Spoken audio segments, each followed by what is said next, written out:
So this is Duluth at Canal Park at the visitor center.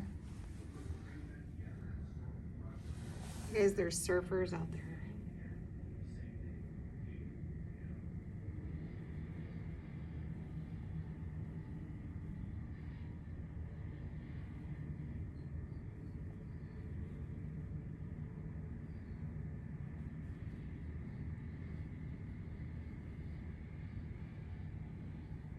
It's like 10 degrees Fahrenheit.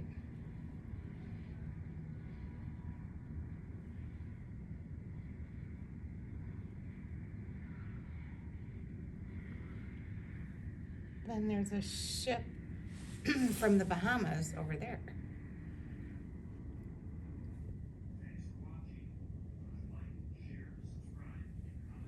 Can you believe this is a lake? This is Lake Superior.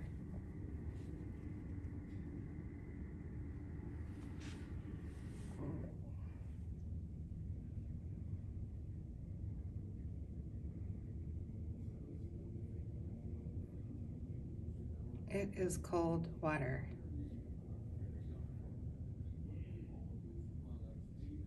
You can see the other ship past the surfers.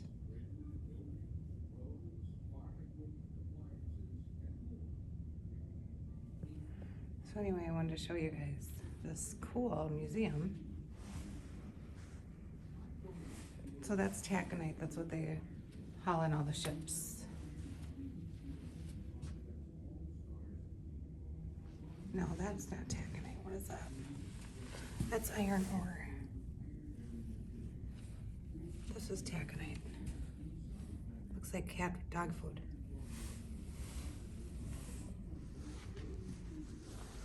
They have a very thorough museum. There's 2 floors. It was free parking today. It's free parking May through October.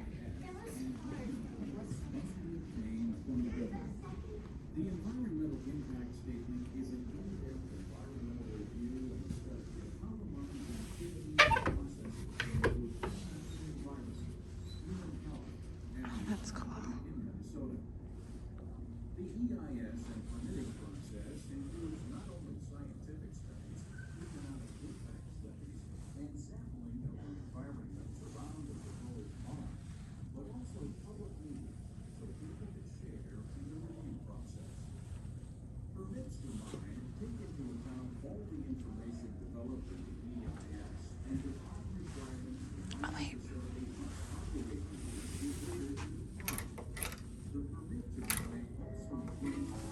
Dearest Bernice, everything is going wonderfully well. I was at the dock 3 hours before the departure time of the Keewatin. So excited I felt like a little girl. This little trip to see you has turned into quite a grand adventure. I'm seeing so many wonderful things. I'll be mailing this letter at the Sioux Locks and wonder if it will reach you before I do. Yesterday evening was lovely, leaving the port of Duluth. There's an awning over the entire upper deck.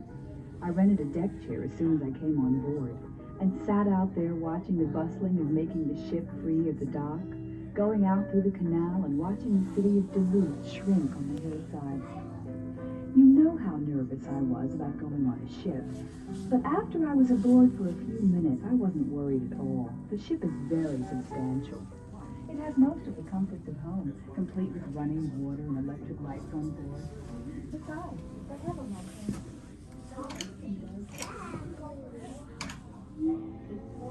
This crew cabin represents typical accommodations on lake freighters built at the turn of the century.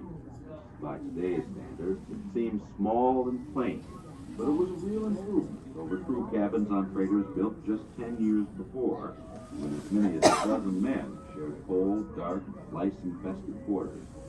Each crewman had a trunk for his personal effects, or he shared a dresser with other sailors.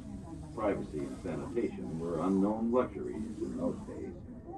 But around 1900, vessel owners and labor unions began to make improvements in the accommodations. Living conditions affected not only health and safety of the seamen, but also their productivity. As a result, cabins were insulated against the cold, subdivided to provide some privacy, and made far more comfortable. usually with steam heat, running water, and ventilation. Sailors' wages rose sharply at the same time. Since the turn of the century, each generation of new ships has shown clear improvement. Today's Great Lakes carriers often have private quarters for seamen, sometimes with a double bed, dresser, closet, desk, private bathroom, and a shower. Most are large enough for a stereo or TV. Today, crew cabins are well heated and lit, and usually air conditioned. There are also lounges, recreation rooms, and exercise rooms for the convenience. Above all, have the effort name.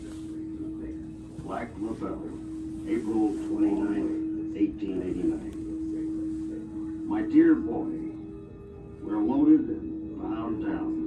I've been here at anchor since Sunday morning at 5 a.m. And it's snowed and blowed ever since. This is terrible weather for this time of year.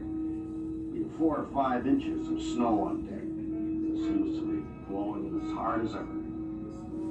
We ran here in a nor'easter, going up for 24 hours. We had a very bad blow. We dropped both anchors down, and rounding to, coming to anchor, we tore a part of the stern off with the anchor chain. I think if you had been with us this trip, you would not want to go to sea. My advice would be keep your job. You gotta stay there. Because a regular dog's they raised their wages as that other man left.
I just can't get over those surfers. What's this? What's that?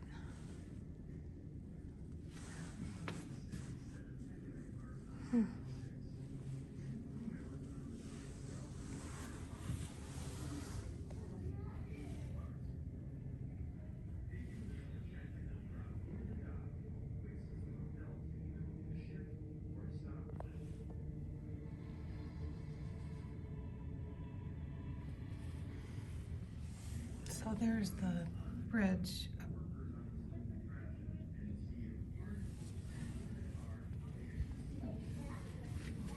Whoops, here's the lift bridge. So over there is Wisconsin, this is Minnesota.